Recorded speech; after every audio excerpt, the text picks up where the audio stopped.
Molecada, vou me apresentar, acho que já conheço grande parte de vocês. Para quem não me conhece, eu sou o Pedro, eu fiz emergência aqui, aí eu fui preceptor ano passado, e agora eu tô fazendo fellow, então eu estou aprendendo muito com vocês. E o Arthur me chamou para dar uma aula de intoxicações exógenas, então contribuir, devolver o favor que eu estou tendo de aprender com vocês, eu vim dar essa aula. Cara, é o seguinte, é difícil dar uma aula de intoxicação, porque a gente tem muitas intoxicações. Então, definir um roteiro. Então, a gente vai passar por algumas definições e algumas considerações que a gente precisa ter de base. Depois, a gente vai para algumas avaliar. Como é que a gente avalia algumas ressalvas? E o grosso da aula vai ficar no ponto 3 e no ponto 4, que são as principais toxíndromes e algumas intoxicações específicas. E o que a gente vai fazer de medida de descontaminação. Antes de eu começar, eu tenho um grande disclaimer, que é: tudo que eu vou falar para vocês nessa aula tem uma base de evidência, no mínimo, muito questionável, que é assim que, infelizmente, as coisas rolam quando a gente fala de toxicologia, tá bom? E outro disclaimer é que, às vezes, aqui, o nosso perfil de pacientes das UTIs que a gente tem aqui é que, normalmente, as toxíndromes ou chegam muito ruins ou acabam não saindo do PS, porque quando é muito grave, às vezes não sai de lá. Mas isso não é a realidade na maior parte do mundo, quando a gente desenvolve sistemas e modos de atender esses pacientes. E aí algumas definições. O que eu vou falar de considerações iniciais? Eu preciso primeiro provar para vocês que isso é importante. Então, nos Estados Unidos, onde eles registram isso, a gente já sabe que pelo menos 2 milhões de pacientes morrem por ano por toxíndromes. Isso vem aumentando, porque a gente tem uma disponibilidade melhor e maior de acesso a medicamentos, incluindo medicamentos potencialmente graves.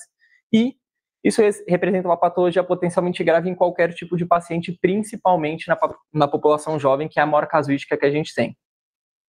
Documentação aqui no Brasil é péssima, tá bom?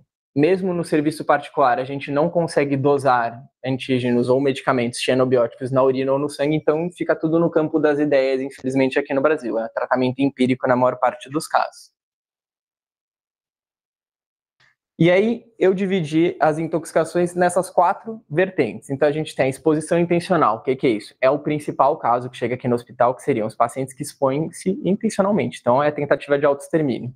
Ah, Pedro, quem que é o erro posológico? É o idosinho que deixa os comprimidos todos na caixa, ele esquece, toma mais, toma menos. Uso inadvertido, é culpa dos pais. Então, é o pai que abre a cápsula do Tilenol, deixa no canto da mesa, o filho vê o que o pai tomou aquele comprimido e toma. Ou o colírio de efedrina, que a gente tem bastante nas crianças. Vê o pai pingando no olho, porque o olho está vermelho, vai lá, pinga no olho e acaba se intoxicando.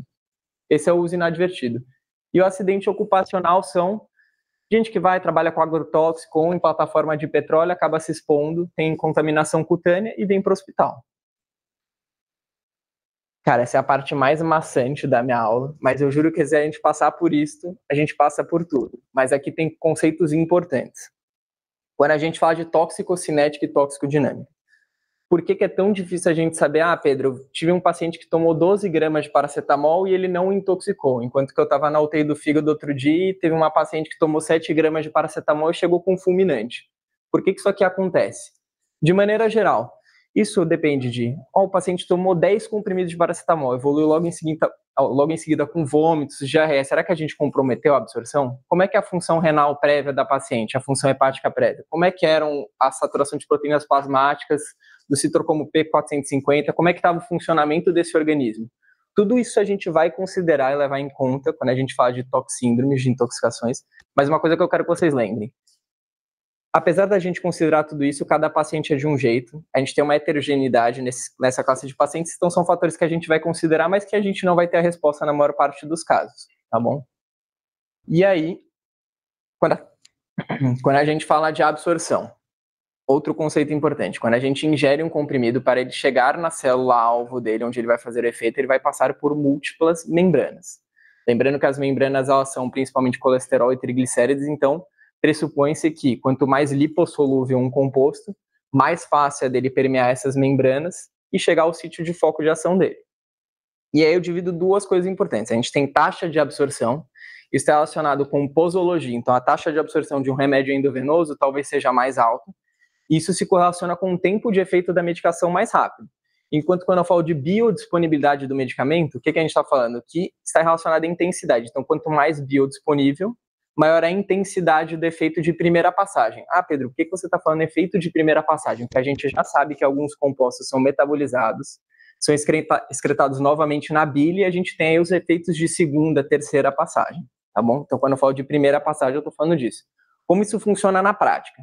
Esse primeiro gráfico, a gente está vendo o tempo e a concentração da medicação. Nesse aqui, a gente está levando em consideração a taxa de absorção. Então, a gente vê que quanto maior a taxa de absorção, que é o do fármaco A, mais precoce é o pico plasmático da medicação, ou seja, mais precoce é o efeito dela. Enquanto que aqui a gente está levando em conta a biodisponibilidade. Então, vocês veem que o tempo, tanto o pico quanto a duração dos remédios mais biodisponíveis é maior. Tá bom? Então, aqui a gente fala de intensidade de efeito e aqui a gente fala de precocidade, de quando a gente vai ter o pico plasmático e início de sintomas propriamente ditos.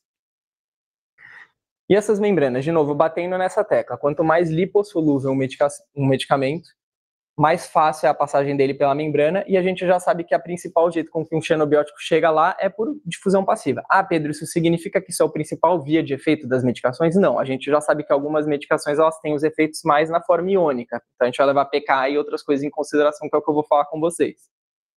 Na parte do pKa, de novo, sem me estender muito, mas eu quero que vocês lembrem, cara, se eu tenho uma membrana e eu tenho um meio mais ácido, e eu tenho uma medicação com um pK um pouquinho mais baixo, ele vai se despolarizar menos, ele vai ficar menos na forma iônica, ou seja, se ele ficar menos na forma iônica, ele é mais lipossolúvel, ele perpassa as membranas mais fácil. A mesma coisa vale para substâncias alcalinas, só que ao contrário.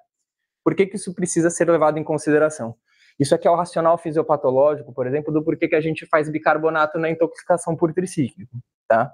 E outras substâncias que eu vou falar com vocês rapidinho.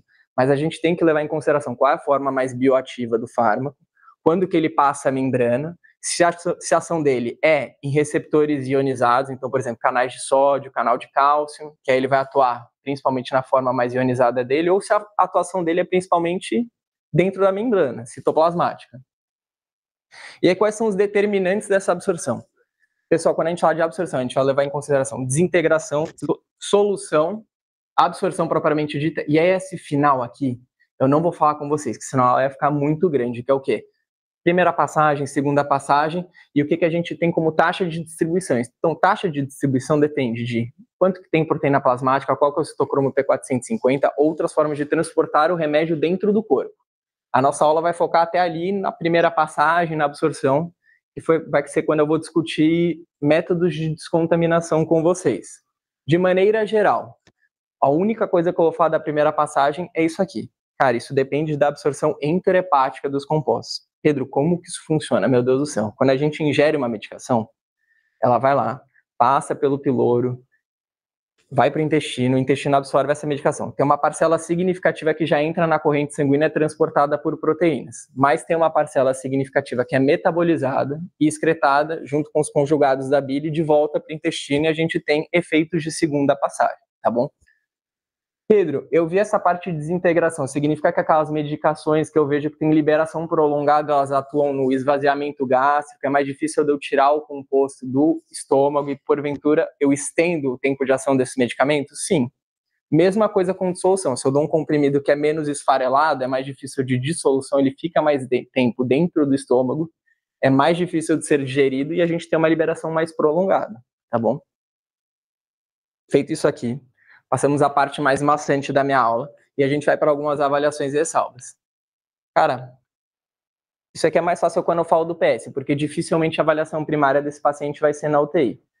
Mas, às vezes, quando ele chega aqui, a história desses pacientes que chega aqui em cima, nas UTIs, é muito sumária. Por quê? Porque é um paciente que, se ele chega por exposição intencional e ele está grave, a gente tem que pressupor, se ele foi trazido, que ele não queria ser encontrado e talvez, se ele estiver consciente, que ele não verbaliza a história completa e a história correta. Ou seja, será que ele ingeriu só aquilo que a gente está suspeitando?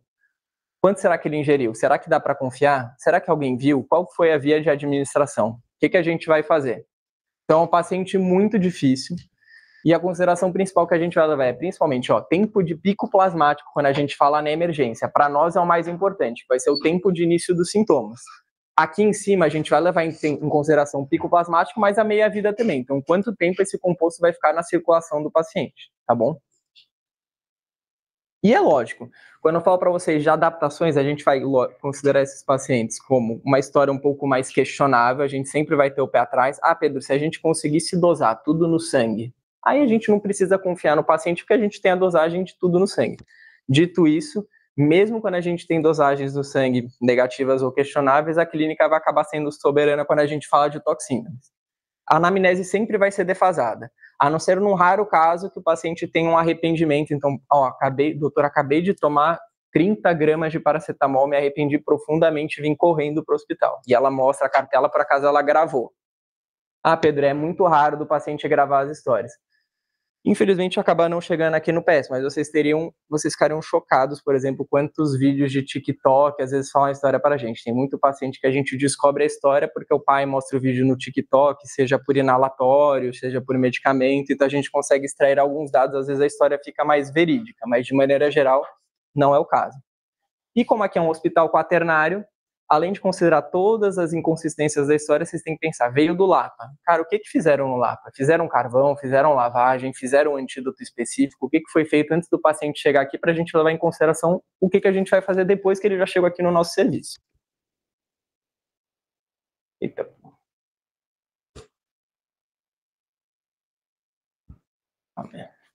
Agora, pulou tudo para frente.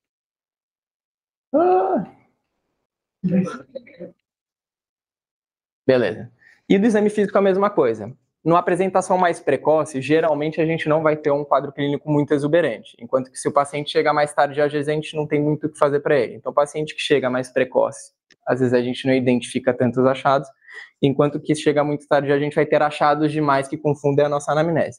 Mas, muitas vezes, a maior parte do exame físico vai fornecer os dados da história. Ah, Pedro, a anamnese é inconsistente, mas eu identifiquei uma toxíndrome no meu paciente pelo exame físico. Cara, isso aí vai ser o que vai nortear as nossas condutas. E aí, particularidades de via aérea. Cara, hoje em dia isso tá virando cada vez mais a regra, e eu sempre dou o exemplo de que todos nós aqui bebemos, e apesar de muita gente tentar se matar de beber, eu nunca vi alguém que conseguiu até agora. Por quê? Porque nos pacientes com intoxicações agudas, a via aérea a gente é um pouco mais permissivo. De maneira geral, aqui no HC a gente é mais permissivo com via aérea, de maneira geral. Mas aqui, eu trouxe um estudo, esse estudo aqui é da França, eles falaram, olha, será que vale a pena a gente não intubar pacientes com Glasgow abaixo de 8 e só ficar olhando para eles? Talvez botar na VNI e ver como é que fica? O Glasgow médio da população do estudo foi 6. Pedro, quem que foi excluído? Cara, todo mundo que tinha uma indicação óbvia de intubação foi excluído, e qualquer paciente com intoxicação por alguma medicação cardiodepressora. Então, beta-block, bloqueador de canal de cálcio, outras medicações não entravam aqui. E aí, o que eles viram? Que eu não intubar estes pacientes, eu tenho menos tempo de internação em UTI, menos complicações, menos tempo no hospital e não tenho um acréscimo de mortalidade. Tem algumas ressalvas, mas esse estudo é interessante porque ele mostra pra gente, cara, talvez a gente consiga segurar esses pacientes e que Glasgow, a gente já sabe disso, que Glasgow não é parâmetro fora do trauma, mas aqui em especial deixa de ser um parâmetro totalmente, tá bom? E o gap osmolar que a gente usa? Pessoal, gap osmolar, de maneira geral, não serve para nada, tá? A gente calcula, vocês calculam, eu também calculo quando eu tô lá no PS, mas o que eu quero que vocês saibam, o gap osmolar foi feito para intoxicações por álcool, álcoois, ponto final. Tem isso tudo aqui que pode alterar o gap osmolar. O valor de gap osmolar que a gente tem como normal é de menos 10 a mais 10, geralmente a gente usa mais 10. Por que eu estou falando isso para vocês? Tem 37 jeitos diferentes, desde que eu montei essa aula, de calcular o gap osmolar. Ou seja, tudo que tem muito é péssimo. Digo mais, eu vou dar um exemplo prático para vocês. Pega esse paciente. A gente dosa o sangue de alguém aqui. O gap osmolar basal de vocês é de menos 5. Aí acontece alguma coisa, vocês são intoxicados ou não, e aí o gap osmolar vira de 9. Então vocês têm uma variação de 14, vocês concordam? Ou se mais 10 é normal e a gente está inferindo que o normal seja talvez 0, uma variação de 10 preocuparia vocês, correto? Quem vocês acham que é o paciente pior? Esse paciente 1 com uma variação de 14 miliosmoles por litro, ou o paciente 2, que tem um gap osmolar basal de 8 e foi para 12, tem uma variação de 4? Paciente 1. Ah, Pedro, mas se eu não sei o gap osmolar basal de todo mundo que chega no PS, como é que eu vou aplicar esse conhecimento? Exatamente. Tá? A gente não usa o gap osmolar para excluir a possibilidade de nenhuma toxíndrome. Se a gente tiver, cara, como seriar isso, se a gente tivesse o basal da população, talvez ele tivesse mais valor. Eu tô falando isso para vocês porque a gente não descarta a possibilidade de nenhuma toxíndrome com base em gap osmolar hoje em dia, tá bom? Ah, Pedro, se o gap osmolar está alterado, paciente está na UTI, eu tenho uma suspeita de toxíndrome, pode ser um ponto que reforça a minha suspeita? Pode, mas o gap osmolar normal nunca vai excluir a suspeita de vocês, tá bom? Dito isso, falando que nada presta, eu reforço o que eu falei no começo da aula para vocês. Cara, aqui na maior parte dos casos, principalmente quando a gente não consegue a dosagem sérica ou na urina dos compostos, nem qualitativa, a maior parte do diagnóstico vai ser presuntivo e as medidas vão ser, de maneira geral, empíricas. E aí, agora a maior parte da aula. Vou abordar as principais toxíndromes com vocês, começando pela simpática. Cara, toda toxíndrome vai ter uma tabela. Eu vou mais rápido nas mais óbvias e eu vou parando nas menos óbvias. Então, cara, síndrome simpática geralmente é drive adrenérgico. Tá? A gente vai ter midríase, vai ter tremores, alucinações, tem taquicardia, hipertensão. Não vou chover no molhado. Principal representante da síndrome simpática, aqui no Brasil e no mundo, cocaína. Principal causa de morte na intoxicação por cocaína, hipertermia maligna. A gente tem efedrina, que é aquele colírio. Tem gente que é viciado no spray nasal, que me deu um branco no nome, que é o Naridrin, que também pode dar intoxicação, mas de maneira geral aqui, cocaína surgiu como principal responsável e as anfetaminas. O que é interessante da intoxicação por cocaína especificamente? Todo mundo decora como uma síndrome simpática franca. Eu quero que vocês lembrem também que nos casos mais graves de intoxicação por cocaína, a gente tem relatos na literatura de pacientes que curtam com depressão catecolaminérgica. Então eles não chegam taquicárdicos, hipertensos e muito menos agitados. Eles chegam completamente sonolentos e para o polo da vasoplegia, hipotensos, bradicárdicos, mas isso é na ingesta maciça, tá bom? Que nem eu falei para vocês, a principal causa de morte é a hipertermia maligna, e para todas as toxíndromes, o pilar do tratamento sempre vai ser terapia de suporte. Não tem medidas específicas de maneira geral. Aqui o que se destaca também é que a gente não vai fazer beta-bloqueador, porque a cocaína é tanto um alfa agonista quanto um beta agonista. E se a gente faz o beta-bloqueio, a gente estimula os alfa-receptores com maior propensão e o paciente evolui com uma bruta de uma hipertensão, vasoespasmo e sangramento. Então aqui a gente vai evitar de fazer beta-bloque, tá bom? Parte mais importante da minha aula.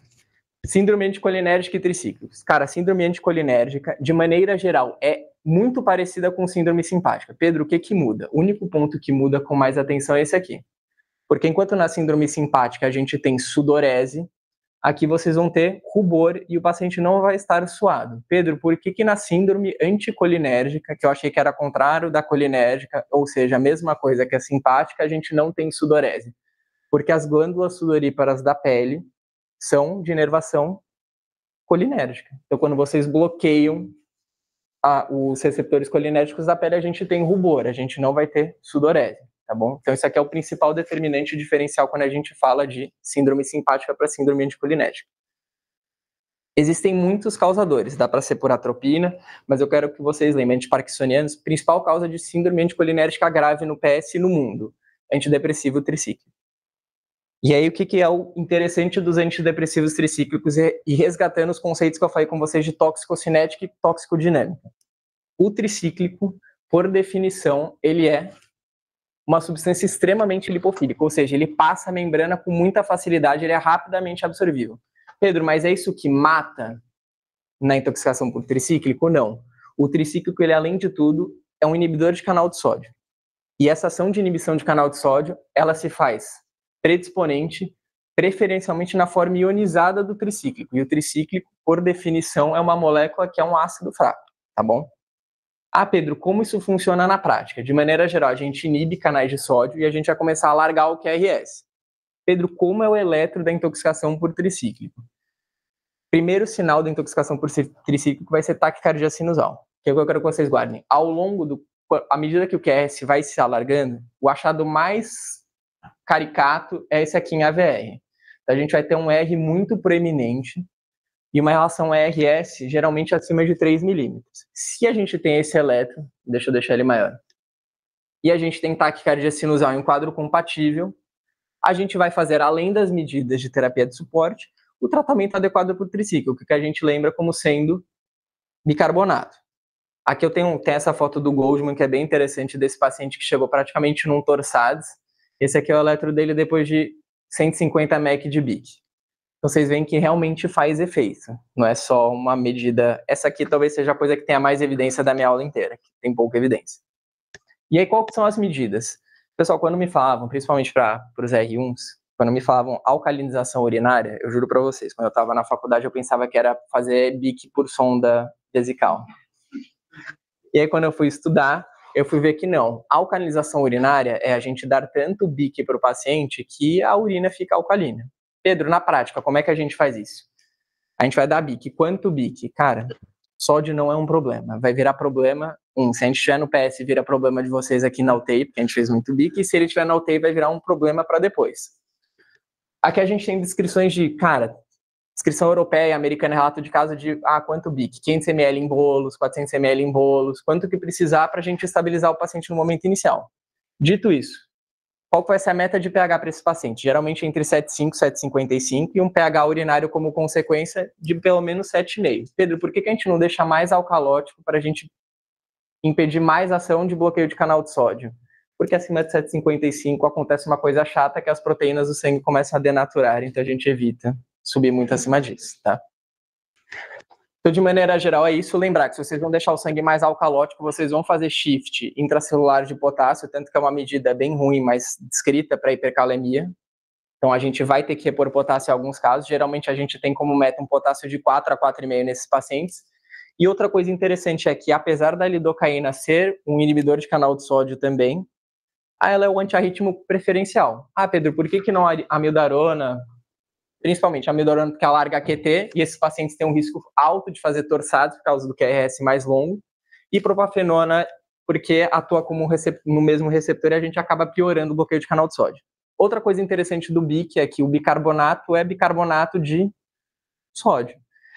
Então, pensando por esse racional, se vocês derem mais sódio, vocês vão empurrar a curva para frente de concentração e vocês vão facilitar a ativação dos receptores. Ajuda também na estabilização eletrocardiográfica dos pacientes. Pedro, vi na literatura que além de manifestação cardiovascular, os antidepressivos tricíclicos dão muito sintoma neurológico, inclusive convulsão. Por que eu faço uma pausa na minha aula aqui? Cara, qualquer suspeita de intoxicação por qualquer xenobiótico em que o paciente chegue convulsionando, a nossa medida de escolha vai ser terapia de suporte benzodiazepínico. Pedro, o paciente não parou de convulsionar. Mais benzo. Pedro, o paciente continua convulsionando. É intubar e sedar. Nesses pacientes, a gente vai evitar a todo custo fazer medicação anticonvulsivante. Por quê? Porque o que tem mais fácil na ponta da língua é o quê? Idental. O idental, vou falar uma coisa para vocês, ele tem ação de bloqueio de canal de sódio. Então, por exemplo, se chega um paciente com intoxicação por tricíclico, com alteração eletrocardiográfica, e ele convulsiona como sintoma neurológico, e a gente vai lá e faz um idental com força, o paciente evolui com piora eletrocardiográfica somada à piora neurológica, a gente às vezes até causa sistolia. Então, a gente evita de fazer salada com medicação, tá bom? Então, aqui, priorizar benzo, e se eu precisar fazer algum anticonvulsivante, a gente vai fazer um barbitúrico, fenobarbital. Pedro, se tivesse leve tiracetam, dava para fazer? Dava, mas aqui no Brasil a gente não tem, tá bom? Síndrome colinérgica. É a síndrome molhada, então aqui a gente vai ter miose, vai ter muita broncorreia e, como consequência, muito broncoespasmo, que é o que acaba matando esses pacientes, tá bom? E de todas as síndromes que a gente discutiu até agora, é o que tem um antídoto propriamente dito. Tricíclico a gente tem o BIC, mas esse aqui tem a pralidoxima e atropina que eu vou desmiuçar com vocês. Pedro, isso é grave? Cara, principais causadores, organofosforados e carbamatos. Se vocês entrarem no Mercado Livre agora, no celular de vocês, vocês conseguem comprar, apesar de ser restrito pela Anvisa, infelizmente. Pedro, eu preciso saber qual que é o chumbinho? Quero que vocês decorem só que tem dois tipos de chumbinhos, são raticidas, né? Tem o chumbinho que é a pedrinha, que é o organofosforado ou carbamato, e tem o chumbinho que é ou rosa ou azul, que é o brodifacum, que é o superheparínico. Então, vale a pena, às vezes, perguntar para o paciente familiar, cara, qual foi o raticida que você tomou? Era a pedrinha, o chumbinho mesmo, ou era o colorido, rosa ou azul? Se for o rosa ou azul, a gente não está falando disso. A gente está falando dos supercumarínicos, tá bom? De todos os águias que eu vi no HC, e foram poucos águias clínicos, acho que foram uns 8, uns 6 foram síndrome colinérgica. E acho que todos, 100% faleceram, tá? Isso aqui é muito grave. Por que isso aqui é tão grave? O que mais mata esses pacientes é insuficiência respiratória aguda e, de maneira geral, hipotensão. Pedro, por que é um paciente difícil? Porque além de ter muita secreção, vai ter muita fraqueza. Então, quando esses pacientes chegam para vocês aqui na UTI, é o paciente que, além de ser difícil de ventilar, por causa da secreção e do broncoespasmo, é um paciente que é extremamente difícil de reabilitar, porque ele tem fraqueza, insuficiência diafragmática, não sai do ventilador, não tem força, aí tem muita secreção, aí faz PAV, e aí começa uma cascata de internação extremamente prolongada. Isso se os pacientes saem, tá bom? Pedro, quanta secreção é muita secreção? Pessoal, não é infrequente quando chegam lá no PS da gente ter que trocar o filtro EPA de 5 em 5 minutos, que é molha, estraga, tira, molha, estraga, tira, molha, estraga, tira. Isso é secreção de você tirar o filtro EPA e tá saindo broncorreia pelo tubo, literalmente, escorre para fora, tá bom? Então é muita secreção quando é para valer mesmo. E aí qual que é a principal medida de tratamento? A gente vai fazer a pralidoxima, que é para a gente desfazer a ligação dos organofosforados, que lembraram, os organofosforados eles fazem uma ligação irreversível, enquanto os carbamatos eles fazem uma ligação reversível da molécula. Então, a gente vai fazer a pralidoxima para todo mundo. Aí eu deixei a dose ali, geralmente é de 1 a 2 gramas a cada 8 a 12 horas, mas o que vai salvar esses pacientes é a atropinização. Pedro, quanto de atropina? O que é a atropinização? De maneira geral, pessoal, miose não mata ninguém. Então, a gente vai atropinizar o paciente até ele resolver ou dos sintomas de bradicardia barra hipotensão ou até a gente ter uma melhor higiene brônquica do paciente, ele parar com o broncoespasmo e parar com a broncorreia. Pedro, adianta fazer salbutamol, sulfato de magnésio, essas medidas para o broncoespasmo desse paciente? Gente, o broncoespasmo desse paciente especificamente é secundário à quantidade excessiva de secreção que tem dentro do bronco. Então, faz sulfato de magnésio se estiver grave, faz sulfato de magnésio se estiver grave. Mas de outras medidas, o que vai resolver o broncoespasmo desses pacientes é resolver a broncorreia, tá bom? Quanto de atropina que a gente quebra? Dose inicial, 2 a 5 miligramas. A ampola aqui do HC é 0,25 miligramas. Então, para começar, se a dose for baixa, são 8 ampolas. Não deu certo, dobra a dose, 16 ampolas, 32 ampolas e vamos fazer na atropina. Fez a atropinização, ou seja, resolveu da bradicardia barra hipotensão e da broncorreia, a gente calcula 20% dessa dose e infunde em bomba em ml por hora. Então, se eu fiz, por exemplo, 10 gramas de atropina, Pedro, 10 gramas não é muito? A gente tem relato de até 11 gramas, dá 11 mil miligramas na atropinização, tá? Nas primeiras 24 horas. Então, tem que fazer. Aqui no HC, acho que nem tem isso tudo de atropina disponível, mas isso é papo para outro dia. Porque, por exemplo, quando a gente passa de 32 ampolas, acho que a gente nunca conseguiu passar. A farmácia aqui de baixo fala que acabou a atropina. Mas, de maneira geral, então a gente faz, por exemplo, 10 gramas, vocês vão calcular 20% disso, que dá mais ou menos 2 gramas, e vai deixar 2 gramas ao longo de 24 horas, tá bom? Síndrome hipnótica opioide. Pessoal, eu botei essas duas juntas, porque hipnótica não mata ninguém. Principais causadores, álcool, benzo, e aqui no Brasil a gente está com uma verdadeira casuística grande de intoxicações por zolpidem hoje em dia, tá? Agora, opioide pode matar, tá? De maneira geral, se for podemos ser miose, o que vai matar esses pacientes não é só rebaixamento de sonolência, mas bradicardia e hipotensão, tá bom? E bradipneia nos casos dos opioides. De novo, aqui a nossa epidemiologia nacional, a gente não tem muita intoxicação por opioide. A gente não tem muitos usuários crônicos de fentanil na rua. O que a gente tem, não sei se vocês souberam, mas já existiu uma distribuição muito grande, por exemplo, dos canabinoides sintéticos, que são as drogas K. Aí tem K2, K3, K4, K9. Qual que é a diferença da numeração? Que quanto mais número depois do K, mais substância tem dentro do canabinoide sintético. Pedro, por que isso faz diferença? Não sei se vocês sabem também que quando o K9 explodiu há uns 2 anos atrás, o que era o problema do K9? Os distribuidores do produto, eles sabem que se eles botarem fentanil no produto, microdoses, ele é extremamente aditivo. Só que o K9 eles extrapolaram um pouquinho isso. E o K9 ele matava muito porque tinha muito fentanil. Aí o PCC falou para o pessoal parar de vender K9 porque a clientela deles estava falecendo. E de fato funcionou. Hoje em dia a gente vê muito menos K9. Mas por que eu estou falando isso para vocês? Porque qualquer substância distribuída na rua, dependendo de quem você compra, pode ter fentanil. Por quê? Porque a gente traz o cliente mais vezes, né? É extremamente aditivo. Então, Pedro, eu não estou entendendo o que está acontecendo. O paciente usou maconha, está com uma bruta de uma miose muito bradipineico. Será que essa maconha, esse canabinoide tinha fentanil misturado no composto? É algo a ser considerado, tá bom? E aí, pensando nas hipnóticas, Eu botei aí o Flumazenil pra gente falar um pouco. Ele é o antagonista, né, o antídoto do benzo, propriamente dito. E o que é que eu quero que vocês guardem? Isso aqui é de uma diretriz da AHA que saiu em 2023 sobre os principais depressores cardiovasculares que a gente tem. Cara, desde 2000, a gente já não fazia, mas desde 2023 a gente reconhece que o benefício do Flumazenil é muito inferior ao potencial malefício. Por que eu digo isso? Não é que o Flumazenil abaixa o limiar convulsivante, é que o Flumazenil é o antídoto do benzo, e se o benzo está no sistema nervoso central e o paciente ingeriu múltiplas medicações, ele tem um limiar convulsivo um pouco mais baixo, vocês estão tirando o benzo, que é o que está tratando a convulsão dele, e aí ele convulsiona mesmo. Então não é culpa do Flumazenil, mas é consequência da atividade do Flumazenil nos receptores dos benzos, tá bom? Então a gente não usa isso de rotina. Ah, Pedro, posso usar como prova terapêutica? Estou com suspeita, é só uma intoxicação por benzo. Gente, meia vida do benzo é 8 a 12 horas. Deixa o paciente dormindo, ele acorda e vai embora. Pedro, se você precisar, estou na dúvida, tem muito benzo na jogada, o que dá para fazer? Sinceramente, eu acho que é menos maléfico, talvez, para o paciente, entubar, não sedar, esperar, estubar, e ele vai para casa. Que nem tem muito, infelizmente ainda tem muito etilista que aparece no PS, é entubado, estubado 6 horas depois e vai para casa. Isso é rotina no PS, tá? E aí foi uma noite muito bem vivida, tá?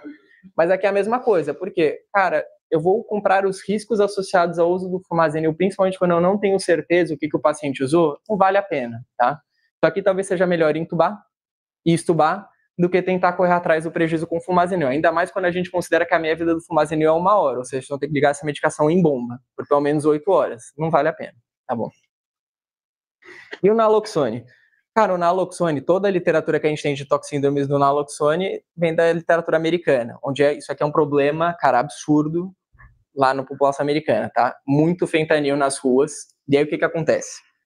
Quero que vocês lembrem, indicação formal para o uso do Naloxone, frequência respiratória abaixo de 12, 8, dependendo da referência que a gente pega. Riscos associados ao uso do Naloxone: abstinência aguda, que é uma coisa que mata, e edema agudo de pulmão, tá bom? São as duas principais. Pedro, quem que faz mais edema agudo de pulmão? Quanto mais intoxicado, maior a abstinência aguda, maior o risco de edema agudo de pulmão. Faz para todo mundo? Aqui no Brasil, não faz para todo mundo. Ah, Pedro, como assim?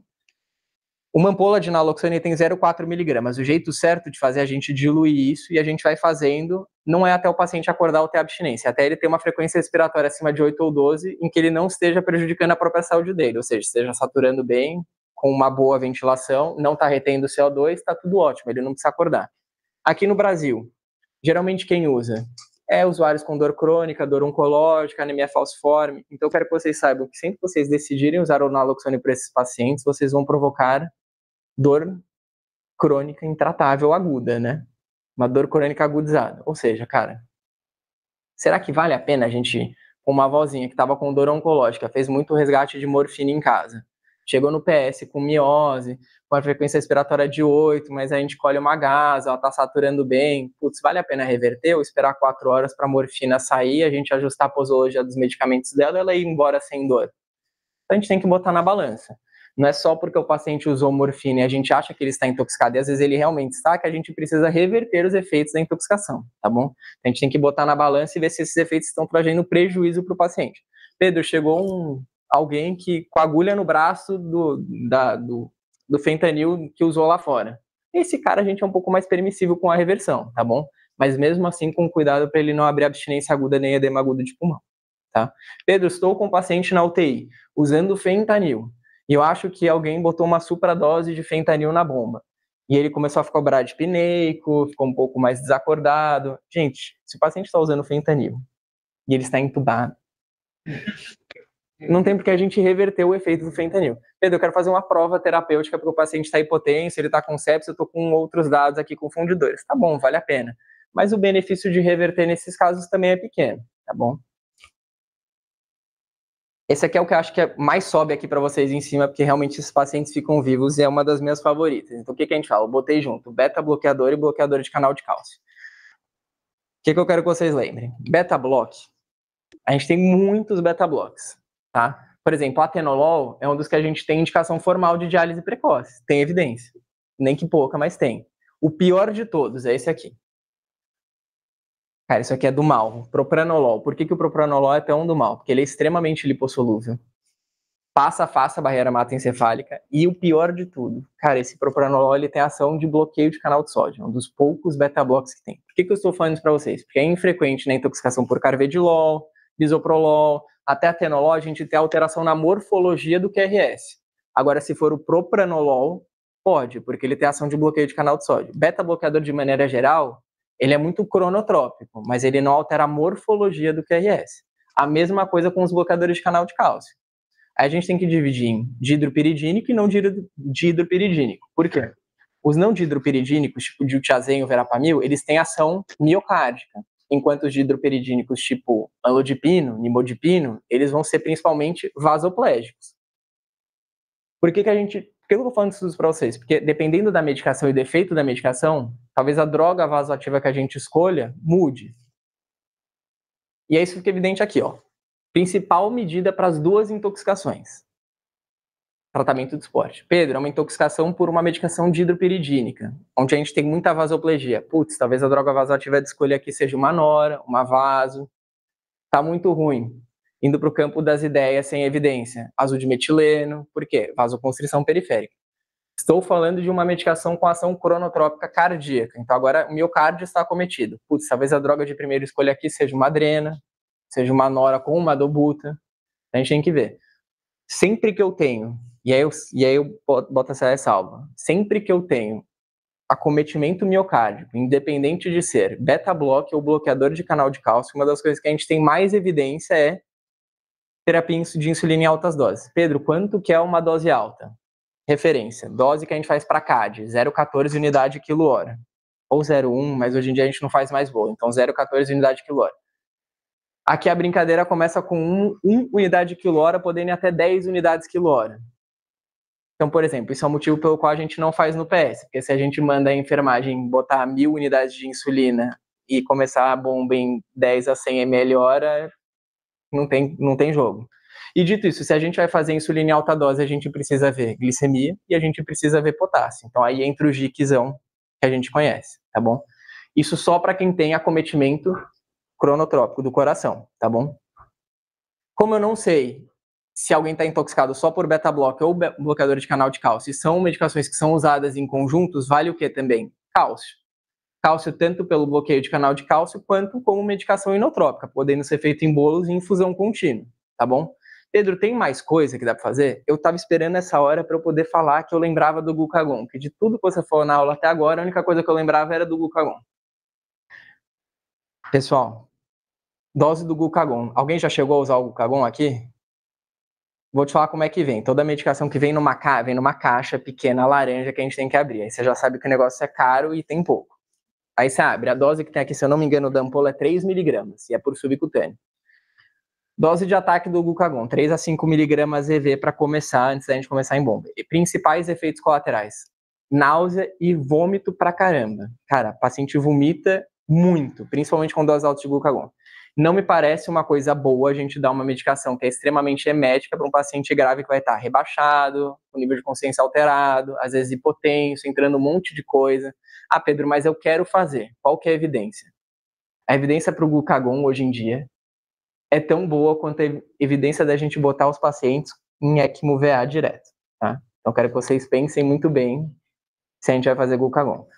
Vale a pena? Cara, sinceramente, hoje em dia a gente está indo cada vez mais longe do glucagon, enquanto que terapia insulínica tem uma evidência relativamente boa, tá? Ah, Pedro, solução lipídica, emulsão lipídica, dá para fazer? Cara, hoje em dia a gente recomenda pouco, tá bom? Não tem mais, tem alguns estudos poucos, mas hoje em dia a gente não faz mais. O que a gente mais faz é insulina, droga vasoativa, terapia de suporte e botar os pacientes em ECMO VA se tiver indicação e diálise, tá bom? Aqui eu deixei 2 fluxogramas. Esse aqui é para as intoxicações com canal de cálcio. E esse aqui é para as intoxicações com beta-bloqueador, tá bom? Cara, depois eu mando a aula para vocês, eu deixei aí. Mas, de novo, a primeira pergunta que ambos os fluxogramas fazem é, ó, tem sinal de toxicidade? Tem, coração tá ruim? Aí começa o fluxograma. Se o coração não tá ruim, de maneira geral, a gente vai só observar, tá bom? Paracetamol. Cara, por que o paracetamol é importante? Principal causa de transplante de fígado no mundo rico, em países desenvolvidos. Aqui no Brasil não é essa casuística que a gente tem, até porque a gente tem muita dipirona, tá bom? Mas aqui no Brasil a gente usa bastante, a gente não usa paracetamol. Cara, de maneira geral, qual que é o racional do paracetamol? Dividir em 4 fases. O que é a fase 1? Fase 1 geralmente é a fase assintomática. O paciente tomou o paracetamol, ele vai para o PS e ele não tem nada. Às vezes ele só tem náusea e vômito porque ele acabou de ingerir um monte de comprimido e está nauseado. Mas existe sim gente que chega no PS com intoxicação por paracetamol, cuja primeira manifestação, isso aqui é acima de 10, 12 gramas geralmente, a primeira manifestação, uma bruta de uma hiperlactatemia, muito rebaixamento, hipotensão e sem nenhum sinal de insuficiência hepática aguda. Então existem relatos dessa apresentação mais atípica, mas não menos grave, tá? Fase 2 é o começo da lesão hepática aguda. Então o paciente vai começar a ter sinais de lesão hepática aguda, não vai ter disfunção propriamente dita e acontece geralmente 24, 36 horas. Fase 3 é onde está valendo. Então muita hepatotoxicidade, é o pico da hepatotoxicidade, aí sim ele vai abrir insuficiência hepática aguda. Vai ter o LR alargado, encefalopatia hepática e precisa ser referenciado para um centro de transplante. E fase 4 é a fase de recuperação. Bota uma estrelinha aqui, ou ele recupera ou ele falece, tá? Ou esse aqui a gente tratou, ou o fígado recuperou, o paciente não sobreviveu. Pedro, se a gente tivesse tudo certinho que a gente pudesse ter para tratar esse paciente do melhor jeito possível, qual que seria? Esse aqui. Na prática, para a gente usar esse nomograma de Roux-McMath, o que é isso? É baseado num estudo. E aí o que eles fizeram? Olha, se eu sei a dose de medicação sérica, ou seja, eu dosei o paracetamol no sangue, e eu sei há quanto tempo o paciente tomou esse paracetamol, eu vou botar ele nesse gráfico. Então, olha, tomou há 4 horas, ele caiu aqui. Ele está abaixo da linha de tratamento do estudo. Então, a gente não precisa fazer o NAC, que é a terapia específica que eu vou discutir com vocês. Pedro, o paciente caiu acima da linha de tratamento, que é essa azul. Precisa fazer o NAC, ele precisa ficar internado. Por que é importante a gente definir lá fora quem que faz o NAC ou não? Alguém já fez NAC aqui para intoxicação por paracetamol? Vou falar para vocês que demora 3 dias para fazer a terapia com NAC. Então, cara, é um castigo. E o paciente realmente fica na emergência, 3 dias fazendo NAC, porque se ele está melhorando, ele fica no PS. Às vezes vai para o UTI e ele fica de castigo 3 dias. Então, é um leito com o monitor que a gente dispõe por 3 dias. Se a gente tivesse essa curva, a gente conseguiria acelerar e talvez pensar pacientes que não são candidatos à terapia com NAC, tá?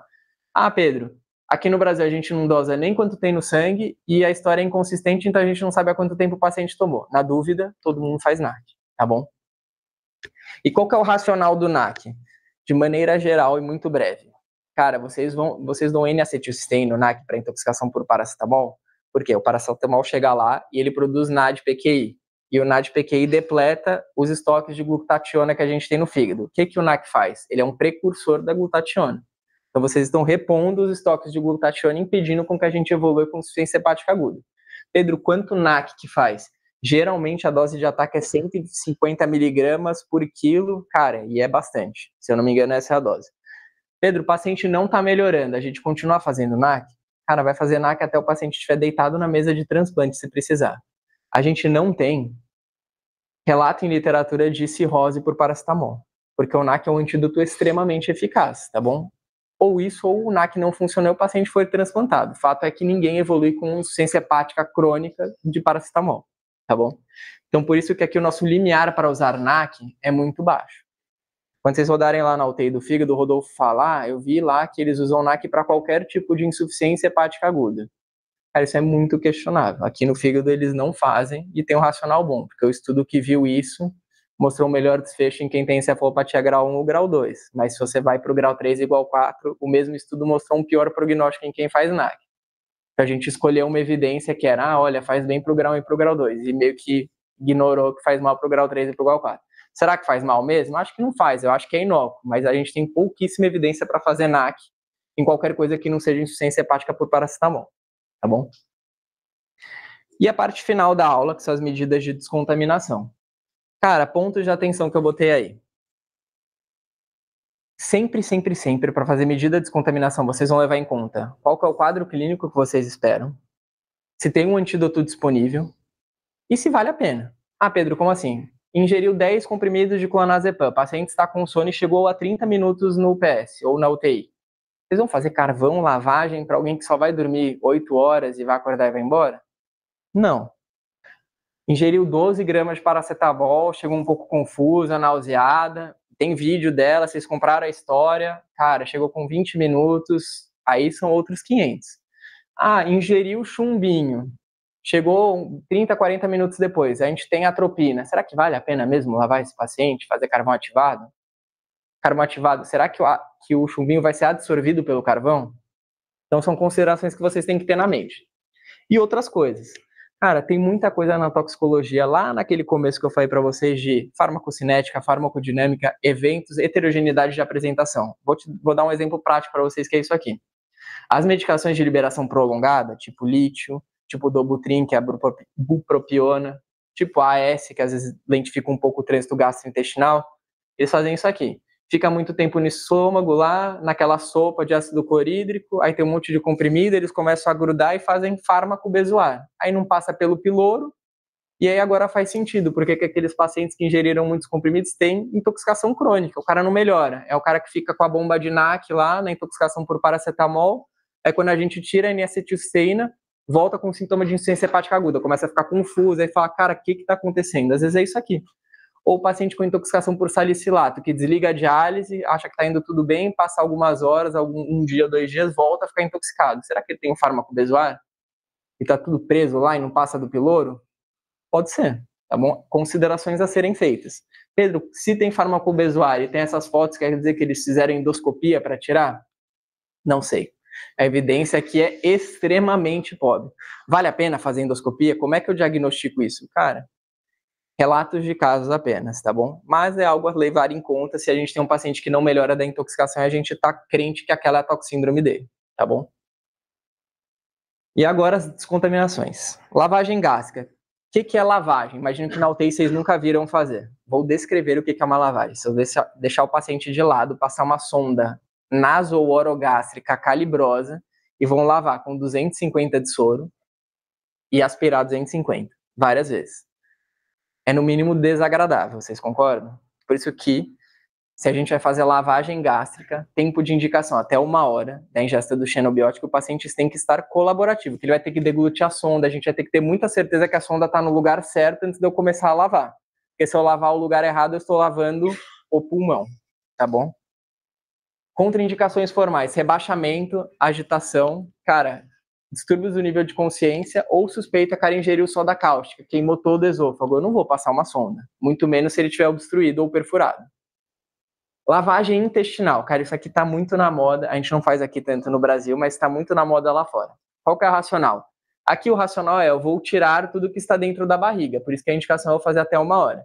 Aqui qual que é o racional? Eu vou acelerar o trânsito intestinal, vou diminuir o tempo do xenobiótico com a mucosa, eu vou impedir a absorção desse composto. E se tiver segunda passagem, eu vou eliminar a secreção biliar mais rápido e ele vai ter menos absorção. Como é que a gente faz isso? Aqui é o único caso em que a gente passa a sonda com o paciente mais ou menos, por quê? Pessoal, tem gente que não bebe 2 litros de água por dia. Aqui a gente tem uma indicação de fazer 1 a 2 litros de PEG por hora. Pedro, até quanto PEG? Até ele fazer o tanto de cocô que vocês quiserem que ele faça, tá bom? Então, por isso que aqui a gente tem que passar sonda, porque não tem quem tome 1, 2 litros de PEG por hora, tá? Indicação formal mais estudada para isso aqui, para mula, para body packer. Então, um paciente que ingere um monte de comprimido, um monte de pacotinho, acaba lá no PSC, e aí faz a toma e tem um monte de pacote. Aí tem que esvaziar lá o intestino dele para a polícia poder pegar tudo que está lá dentro. Pedro, estourou um pacote. O pacote obstruiu ou perfurou. Aí é lógico que a gente não vai fazer isso aqui. Aí é trabalho do cirurgião, vai ter que abrir a barriga e vambora, tá bom? Então aqui a gente só vai fazer se o paciente estiver colaborativo, tá bom? A última que é o que a gente mais vê no dia a dia, carvão. Carvão a gente pode fazer em até 2 horas e tem que ser uma substância que é absorvida pelo carvão. Contraindicações do carvão. Cara, eu não sei se vocês já trabalharam em pesca, já viram gente com sonda naso passada e carvão pela sonda. Alguém já viu isso? Gente, isso é proscrito por todos os guidelines. Por quê? Carvão tem que ser tomado pelo paciente. Se ele está rebaixado, agitado, pouco colaborativo, a gente não vai fazer carvão. Pedro, é uma intoxicação grave, eu intubei por causa da intoxicação, porque ninguém vai intubar para fazer carvão, mas ele foi intubado por causa do quadro clínico. Pode passar sonda e fazer carvão? Pode, porque a via aérea está protegida. Por que eu digo isso para vocês? Cara, a gente tem casos, inclusive aqui do HC, de pneumonite química por carvão, tá? que vieram lá de fora com sonda e foi ver, o carvão foi para o pulmão, tá? E é por isso que a gente não faz, é gravíssimo, é impossível de tratar. Porque carvão ativado é o carvão da churrasqueira, só que a gente macera, passa por um processo de higienização e aí a gente dá geralmente 50 gramas dose única, tá? E o paciente toma. Aqui no PS a gente geralmente mistura com suco de laranja para ficar um gosto mais amigável, tá? Pedro, se tem aquela circulação intrahepática, tem segunda passagem, eu posso fazer carvão repetido? Pode. Aí a gente tem esses esquemas. Geralmente a primeira dose é 50 gramas, que é um sachê inteiro, e a gente pode deixar isso de 6 em 6 horas ou uma dose menor em um intervalo menor. Então 25 de 2 em 2 horas.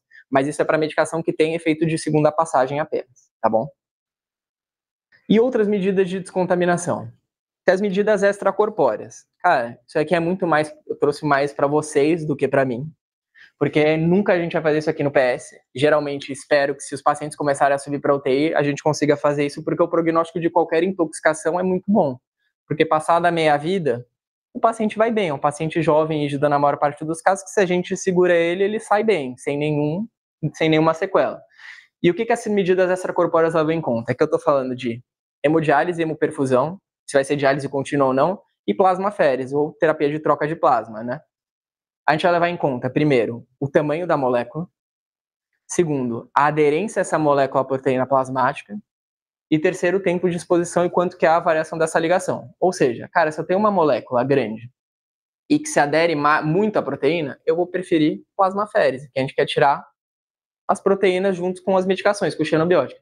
Pedro, se eu tenho uma proteína, um xenobiótico que não tem ligação tão forte com a proteína, ele é absorvido pelo carvão, o que eu posso fazer? Hemoperfusão. Por que hemoperfusão é a escolha quando a medicação é absorvida pelo carvão? Porque hemoperfusão é passar a medicação lá na diálise e sai ter o filtro que é carvão, tá bom? Ah, Pedro, não é nenhum nem outro. Aí a gente vai levar em conta o peso. Cara, se é uma molécula pequena, dá para fazer diálise, hemodiálise. Ah, se é uma molécula intermediária, talvez a gente faça uma intermitente ou uma contínua. Agora, se a molécula for grande, não tem diálise que tire. Aí vai ter que ser plasmaférese mesmo, tá bom?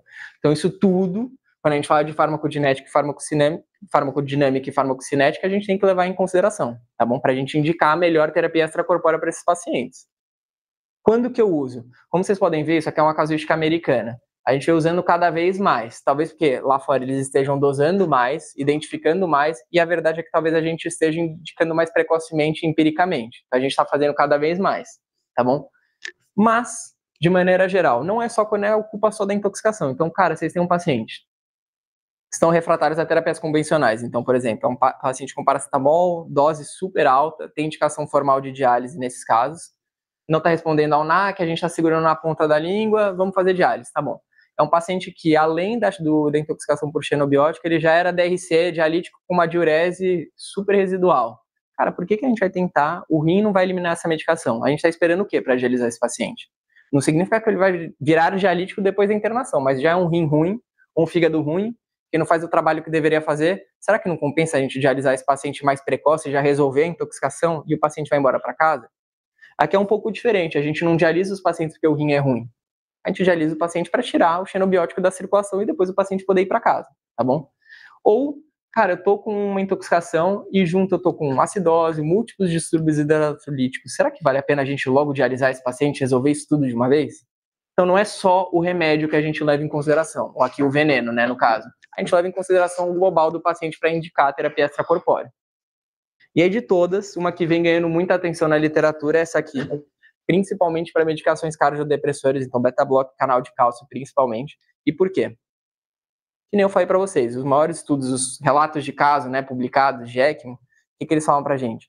E quando passa o tempo de meia-vida dessas intoxicações, os pacientes saem andando do PS. Geralmente, infelizmente, querendo ou não, são pacientes jovens e rígidos, que chegam no PS depois de exposição intencional, não tem nenhuma comorbidade, e se a gente consegue segurar eles 12, 24 horas, eles saem do PS. Teve uma paciente, acho que subiu, por exemplo, para o parque, que acho que foi uma síndrome serotoninérgica grave por Dobutrin.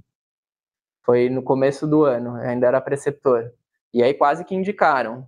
Ela saiu, e saiu rígida. O que aconteceu? Uso intencional, infelizmente, ela ficou super grave, ficou com QT super largo, começou a fazer torçados, mas aí segurou lá e ela saiu andando do hospital 5 dias depois. Então são pacientes muito graves com um prognóstico muito bom. Então talvez eles sejam candidatos a medidas mais intempestivas. Lembrando que a evidência disso aqui, apesar de, bom, de ser uma maquinaria, um pessoal muito mais equipado, por exemplo, para beta-block tem um nível de evidência tão alto quanto o glucagon, tá bom? E aí, é lógico que acabando a minha aula, a gente tem, Pedro, falou de um monte de intoxicação, vomitou um monte de informação, como é que eu sei? Tem tantos fármacos que você não falou? Cara, a gente tem que reconhecer que ninguém sabe tudo, a gente precisa de ajuda. Tem gente que sabe mais de tóxico, tem gente que sabe menos de tóxico, tá bom? Mas ninguém sabe tudo de tóxico, é impossível. Então a gente tem que ter canais para procurar, a gente tem que ter gente para ajudar.